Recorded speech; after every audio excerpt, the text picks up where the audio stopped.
focus on yourself and everything else. But what advice would you have for people that kind of going through it? To me, I just think that you should do anything that makes you happy. Like any hobbies that makes you happy. Like it's like you play sports, play your first sport. If you want to make a new hobby, make a new hobby. And like just listen to music really, and just really have time for yourself. And then sometimes like late at night, right? Don't think about all the negative things that happen. Don't think about the negative. It will be like a combination. I would agree with you. It's like a combination of actually of your environment and what you do. Like just like our first episode, like it's also about self-care too. Mm-hmm. Like sometimes like you just gotta be lay in bed and just think about all the positive things that you have, and just be grateful for the things that you have around you. Like even if you're like dead broke, like it doesn't really matter. Like you still have like your family, you still have a house over your head, you still have school to go to. And like for me, like okay, I do have a family, I have a car that's like being paid for, I have like a school to go to, I have a phone that works, I have a PlayStation 4 that I can still play on. Yeah, appreciating the little things in life, appreciating little things. And back here, you're saying like finding a hobby, doing something. At least, doing something. No, doing something is big. There's this group that did a study with scientists. They put together a bunch of people like kind of going through mental depression, and they put them together to like they didn't give them medicine, didn't do none of that, just made them like work on something. Said, hey guys, y'all get together and y'all do something together, kind of building, like you said, with fighting that loneliness, with finding a purpose by doing something with a group of people. So there you have the companionship, the friendship that you can build through that, and also a hobby that you enjoy. And essentially it kind of distracts yourself from like really like what's going on, but at the same time, like you still if you need help, obviously. If you need help, that's something that you should go out and see help for. And I think it's ridiculous. Like you shared to me like the pricing that they did. It's crazy. Like people need help, and we're putting like paywalls on it. Yeah, like the healthcare system here is kind of like it's crazy. But I think definitely like it's not. It can be as simple as talking to a friend. Talking to a parent. Like sometimes you don't really need like if it's like extreme, okay, obviously go. But like if it's just like something a little, like honestly, just talk to somebody. And even if it doesn't have to be your parents, it doesn't have to be a friend. You can even start journaling if you want to. Dude, I heard journaling helps. Like, journaling really helps. And anything to express yourself would always be a good thing, bro. It's just like writing down your thoughts. Like it's not like English, you're not writing a whole essay. You're just writing down your thoughts. Writing down your thoughts, enjoying, bro. The values that we have nowadays is crazy. It's just nothing helps it. Yeah. like it's like everything we're being fed out, and that's why it's so important to kind of build a strong mindset about things, so you can filter out all the negativity in the world. Because everything that's being put out almost is what you see in the news now, what you see down to there's a lot of like negativity out there that we gotta be able to like just know how to accept it, how to read it, and how to take it into your life. What made you want to come on today and like share with everyone your story, or like tell us a little bit about it? Well, I came here today to just make people be more aware of like depression stuff, and like it's really hard to get through. Like I know like a lot of people get through. Like I think every person here like on earth at least goes through one stage of like depression. And with my experience really is that I think I was depressed during like my junior year of high school, my hardest year, taking college classes, trying to get A's and everything like that, and trying to really deal with people who see me happy and stuff. Now like, the crazy it was you, and you said it started your junior year and like following through your senior year. Following crazy thing, year. I knew him his senior year, and like I couldn't even tell. Like it's just something that people can put up front. Yeah, people could easily hide it. Like it's crazy. Like I didn't want to like really tell people that I was depressed because I was scared what people was gonna think of me. Like, oh my god, like really you're depressed for what? Like. And I think going into college is when like I was focusing on TikTok so much and wanted to be famous, wanted to like have like not going to school and be like have money, right? And like once I started to realize I have like a 1.85 GPA, and then like my family started to like really bash on me for that. And during the time, like I don't blame her for anything. Like she didn't know what was going on, and she was really just bashing me. Like, oh my god, there's like a disconnect, and I feel like there's with some older people here, kind of the idea they have is like, oh, you're sad, get over it, or like, you know, they don't. It's like a different understanding about it. Like I said this before, like before kind of mental health became a popular thing, the trend was you gave people medicine for it because they thought it was just like a chemical imbalance, and gotta understand that like depression doesn't mean like your chemical, like it's a malfunction in your brain. It's like a signal for you saying like, hey, maybe it's the environment around you, or maybe it is your brain, or maybe it's just the people you hang around, or maybe like there's just so much more than it just being feeds people medicine about it. And I feel like maybe that could be the disconnect, like especially her being what she's kind of medicine too.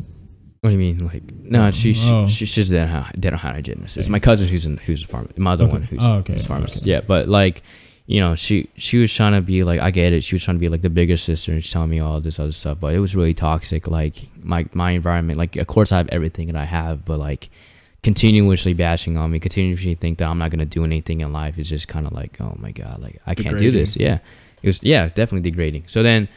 Once I was like, all right, like I'm gonna prove her wrong. Like it was just for her. Like I was so pissed off when she took my iPhone away, and like I was just like, you know what, like I'm gonna prove to you that's wrong. It wasn't even for me. It wasn't for my benefit. It was just for her benefit, right? You know, dude, finished spring semester, came back with a 3.22 GPA, and I was like, here, look at my GPA. Didn't even congratulate me at all. That hurt. That'd be like, I just put all this work in, just like, and she doesn't even know. Like, it's like you're like, this is all for you. I'm doing this all for you, and it's not getting that appreciation. Yeah, being underappreciated. Yeah, it's like what the hell? Like that's a hard feeling. Like it's just like I did all of this so you can say, oh my god, I'm happy for you. I'm proud of you. That's all I wanted to hear was I'm proud of you. Seeking that validation. Yeah, exactly. That even ruined my depression even more. That was like, oh crap, like.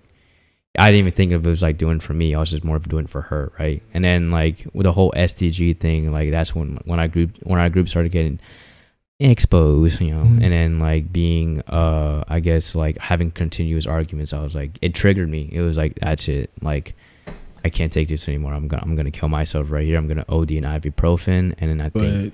What was that feeling like? Like what went through your head when you were thinking that? Like what was exactly going through your head? Like, okay, so what's going exactly through my head? I was just like, I was shaking. I was like sweating my ass off, and I would just listen to like depressed ass music. And I like honestly, like I didn't want to do it, but I felt like I needed to. You know what I'm saying? Like I didn't want to do it, but I felt like I needed to, so then people would be more happier if I'm not around. Like I thought if I wasn't around, I think people's lives would be so much easier without me. Like I think my family wouldn't have like another stressful situation. Like I value myself as like an expense, really. Like I didn't think of anything in myself like that. So then like obviously people knew, and then like I got the cops caught on me, and it went to the whole rehab thing. Crazy. That's crazy. But you would say, well, like what was the biggest thing you learned through the rehab thing, and what were some of the things you've seen in there? Because you told me, and it was crazy. Oh yeah, like I met my friend Will. I mean, shout out to Will. He wants to be on here, but yeah, he wants to talk about this too. But you know, he told me his story was insane. You know, like addicted to heroin at 19. I'm just like, damn, dude. Like I thought I was going through it. Everybody else is going through it. Like you're not alone when you're depressed. There's other people there that are dealing with the same thing you're going through. And I think that's the number one thing that people should not really be like, oh, I'm alone. Afraid of. Yeah. It's kind of like, just because it's not made public about it, there's so many people out there that are going through it that you don't even know. Exactly. And then like it just made me realize that like my life isn't that bad as like all these other people. Like people have other like worse things to deal with than me. And then like I just found out that like depression also has triggers. Like you can be sad because something really happened. It's a trigger. I think it really is. Like, for example, what I just said, like having a continuous argument, feeling that like I wasn't really being appreciative enough, that was a trigger for me. And then like that brought me down. Like I didn't take any pride of the things that I did, and I think that was one of the reasons why. Like I always wanted to be like all my like accomplishments, right? I always thought through it. Like I never wanted to be like sit back and be like, damn, I really did that, and let me keep going. But I just kept it like, all right, whatever, and keep going. You know? Yeah. I didn't take any pride in anything. It's just that not getting that appreciation. It was just like, yeah, I always thought like, what's the point? Like, okay, I got 3.2 GPA. All right, who cares? Like, I mean, just keep going. Like, it's like, come on, like, now, like, you know, I'm doing better now. Like, I'm taking, like, damn, like, now my GPA is like a 3.75 natural English. Okay, that grind. You know, Mm-hmm. yeah, like, I'm on an honor society, like, and then, like, I'm doing big stuff with, like, other things. What was a change in, like, your mindset, you would say, that helped you a lot? I think once I got out and I started appreciating myself even more than I should, I found out that self-love is the most important love that you can get. No matter how many people say I love you, it's all about you. Like, if you love yourself, the world cannot control you. Facts, bro. Like, facts. Self-love is the most important love. Like, how people say you can't like help someone else until you help yourself. You can't love someone else until you love yourself. Exactly.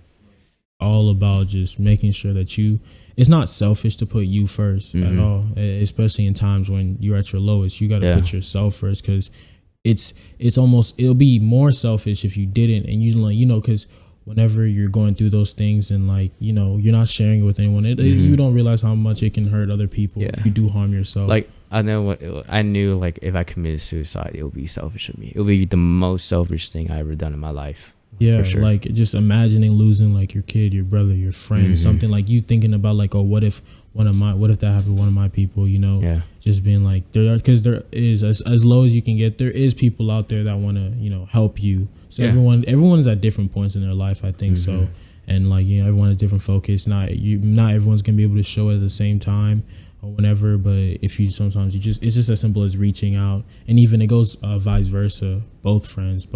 Oh yeah.